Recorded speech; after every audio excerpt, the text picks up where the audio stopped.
Bismillaahi Raxmaani Raxiim. Waxaan halkan idinku soo gudbinayaa maanse yaro kooban oo dhowaan ka curatay deegaanka, taas oo uu bilowgeeda lahaa madaxweyne Mustafa Cagjar. Madaxweynuhu wuxuu ka hadlay hees aad moodo inuu qolo gaara u jeedo, qolana uu garab siinayo oo uu leeyahay Tigray ehel moodi mayno, isagoo micnaha amxaaro markaa iyo howlahaygan ciidanka iyo waxaan isku beegaya. Markaa sii cigaagay waxaan u fahmay jawaabtii la noqotay baan halkan idinkula wadaagayaa. Waxay soo baxday 21 July 2021. Maansada waxaa la yidhahdaa annaga waa noo mid qura. Markaa waan bilaabaynaa. Wuxuu yidhi: adduunyo ninkii dhex jooga amuur culus waa arkaaye, afeef ninka yeedhiyo xaqiiqada waad ogaatee, balaan in yar kaa idhaahdo. Itoobiyadani isleeftay iyada danaheeda weeyo, annaga waa noo miduune, maxaa qolo aanadeeda oogada madaxayga saaray. Amxaaro u heesi mayno, adduun ugu deeqi mayno, ayaan ugu hiilin mayno, arlada rabbigeenna siiyey anoon amnigeeda haynin, sidii qaalmaha orgooda liyuuga intaan afduubo aarmiga u dareerin mayno. Walee ololkiya rasaasta ubaxa ugu deeqi mayno, intaan farxad ula asoolo amxaar urayo qadhmuuna, intaan aradbeel u gooyo anigu umad aasi maayo. aayaha diintiya dadkayga xabaal ku afmeeri maayo, oon elef anigoo xumeeyey cadaawe ammaani maayo, adhiis amarkeeda fiican akhlaaqda ku waayi maayo. Uluulida ruux u qooqan ninkii intifaac u qooshay, inuu edegaygan joogo adeerow ka yeeli mayno, intaan ubadkayga xaaqo hooyooyin abaajin mayno, misena aargoosigayga ohayda amxaaro yeedhin udbaha ugu qaadi mayno. Sidii adhig iyo dameerka asaagay u boodhin maayo, asalka dhaqankayga fiican asluubta ka xoodhin maayo, sidii doqon wada agoon ah albaabka ku ooyi mayno. Amiirnimo ruuxi doortay shicibka arrinkoodii saaray, abaalka ka daadin mayno, xaqana indhalaabi mayno, iridda saxan oodi mayno, allena ku celoobi mayno waxaan ashaxii lahayn.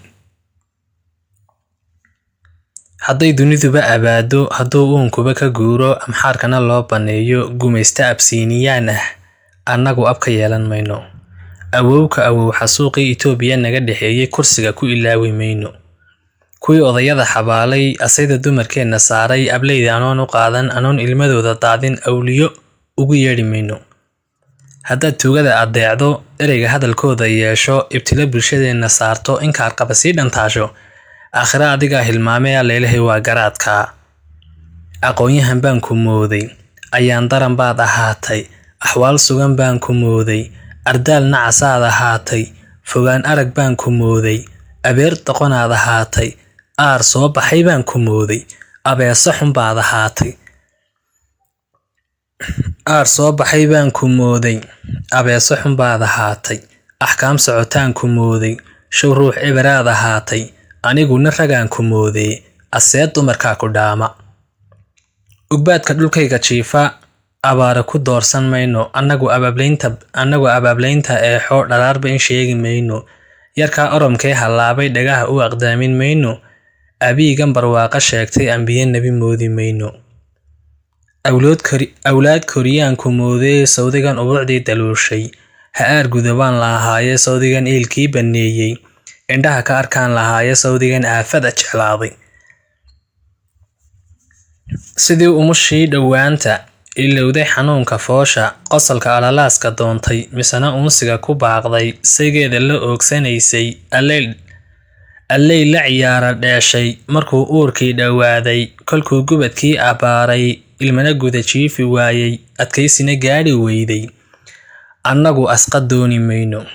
Ehaano dhigaal u taalla annagu odoroosi mayno, abuur gunnimiya dhibkiisa wareer andacooni mayno, dharaarba mid aawadiisa ugaadhsi intaan u raacno, xurmada aradkayga taalla annagu uus dooxi mayno. Ujeedka rag baa ilduufa, daraata rag baan aqoon, cadowga aqalkooda seexdee abwaanadu yaa badnaa. Tigree ehel yaa ku sheegay amxaaradan aad ismooday bal yaa ajar kuugu sheegay. wayaanahan loo adeegay kuwee agabyada u qaaday, nimanka ululida xasuuqay awow iyo aabba dooxay anoon adhaxdiya ka jebin, oglaha dhabarka iyo laxaadka maxaa arxankooda keenay. ayaanba inaan dhan raacno, awood sugan yeelan weyno, midnimo ku ekaani weyno, aftahan ku xamaalan weyno, inta dhexdeena taal iyo annaga ka hayaami weyno, miyaan helaynaa aqoonsi astaamaha guusha toosan. marka insha Allah meelahaas ay ku joogtaa waan idin salaamaya.